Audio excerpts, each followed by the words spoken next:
Cancer is no doubt a nasty word, but it wouldn't have to be if we could prevent it. And that's what a doctor and a team of nurses at the Joyce Murtha Breast Care Center in Windber are trying to do with genetic testing, and it is already providing some results. They say they've already discovered 2 people in the region with the same exact genetic mutation linked directly to breast and ovarian cancer, giving those patients advance notice to make an informed decision before ever getting a diagnosis. Maria Miller has been working this story. She's here to explain. Maria?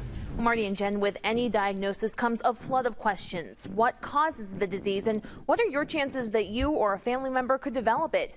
Genetic testing might just be the answer. And while it's something that doesn't work for everyone, it is helping many with a family history to make informed decisions before getting that earth-shattering news.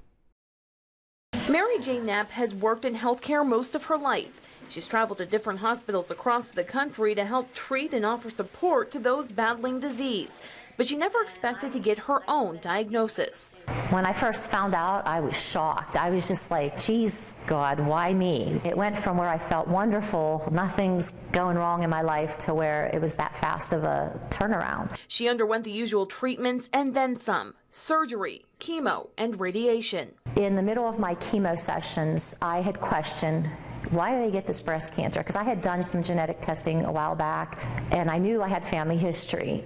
And a doctor wanted me to test for another gene mutation. But even when that testing came back negative, Mary Jane still felt something wasn't right. That's where I say you have to go with this hunch. If you have a hunch something's not right, pursue it. So she sought further testing.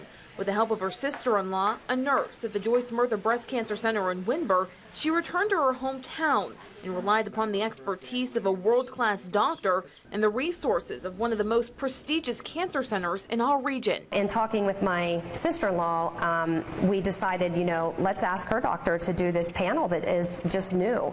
So she did have the BRCA testing completed, and she came back with this very rare PALB2 mutation.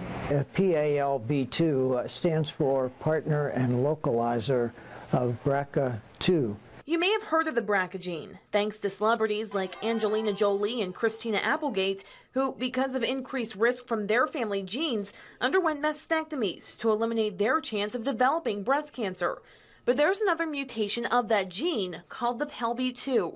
PALB2 is an associated gene to BRCA2 that was just discovered in 2006.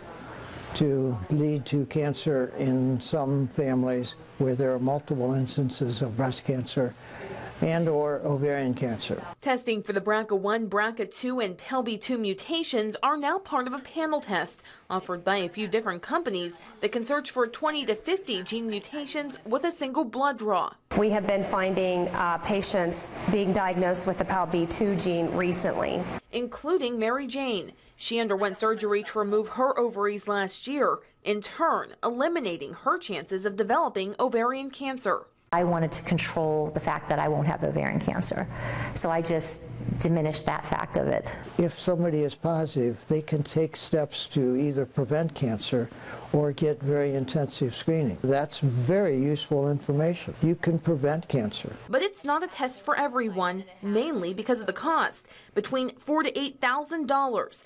Insurance companies will only cover for those who have had cancer or have a family history. But even then, for those who do qualify, experts say the fear is often too much. They're candidates for testing, but they say, no, I don't want to know, I don't want to think about it, don't bother me with that information. Mary Jane is still healing emotionally, but she's using her journey to help others make the same decision. She still requires yearly testing, but knows her chances of developing ovarian cancer are gone. If I never had the BRCA test, I probably never would have had my ovaries out. And then my chance of having ovarian cancer because of this PALB2 is like 47 to 50%. And that's a high percentage. And so I am lucky I did this. And I had this gut feeling that made me want to pursue further testing. And so I think everything fell into play. Now, doctors stress that this testing is not a female-only test because males can also get breast cancer. They carry the gene and then risk passing it along to their children, especially their daughters. We should also mention that PALB2 is an extremely rare mutation estimated to lead to cancer in the only 1 in 20 to 25,000 people who inherit it.